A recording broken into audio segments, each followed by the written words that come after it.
నాకు తెలిసి మీలో చాలా మంది డయాబెటిస్ తో బాధపడుతూ ఉండే ఉంటారు. సాధారణంగా బాడీలో ఉండే ప్యాంక్రియాస్ తగినంత ఇన్సులిన్ ను ఉత్పత్తి చేయకపోవడం లేదా ఉత్పత్తి చేసిన ఇన్సులిన్ ను బాడీ సరిగ్గా యూజ్ చేసుకోకపోవడం వల్ల ఈ డయాబెటిస్ అనేది వస్తూ ఉంటుంది. దీనివల్ల ఆహారం తిన్న వెంటనే రక్తంలో షుగర్ లెవెల్స్ పెరుగుతూ ఉంటాయి. అయితే టెక్నాలజీ ఇంత అభివృద్ధి చెందినప్పటికీ ఈ వ్యాధికి ఇప్పటికీ ఖచ్చితమైన చికిత్స అనేది లేదు. కానీ మంచి జీవన శైలి, సరైన ఆహారపు అలవాట్లతో దీనిని కొంతవరకు కంట్రోల్ చేయొచ్చని నిపుణులు చెబుతున్నారు. అయితే ఆయుర్వేదంలో ఈ డయాబెటిస్ కు చెక్ పెట్టే చక్కటి మూలిక ఒకటి ఉంది. అదే మంజిష్ట. రూబియా కార్డిఫోలియా ఎల్ అనే రసాయన నామం కలిగిన దీనిలో ఉండే హైపోగ్లైసెమిక్ ఎఫెక్ట్ భోజనం చేసిన తరువాత శరీరంలో షుగర్ లెవెల్స్ పెరగకుండా నిరోధిస్తుందని సైన్స్ కూడా చెబుతుంది. ఇంకా ఈ మంజిష్టలో ఉండే యాంటీ ఆక్సిడెంట్ గుణాలు డయాబెటిస్ వల్ల వచ్చే సైడ్ ఎఫెక్ట్స్ రిస్క్ ను తగ్గించడంలో కూడా చాలా ఎఫెక్టివ్ గా పనిచేస్తాయి. ఇక వేడి స్వభావం కలిగి ఉండే మంజిష్ట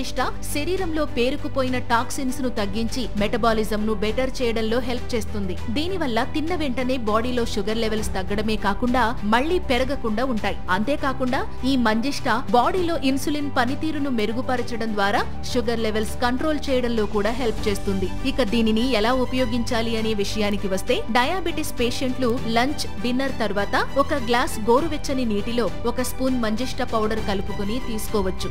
ఇక ఇలా డైలీ తాగితే వాళ్ళ షుగర్ లెవెల్స్ కంట్రోల్లో ఉండే అవకాశం చాలా ఎక్కువగా ఉంటుంది. అయితే దీనిని వాడే ముందు మీ వైద్యుని సలహా తీసుకోవడం మాత్రం మర్చిపోకండి. Thank you.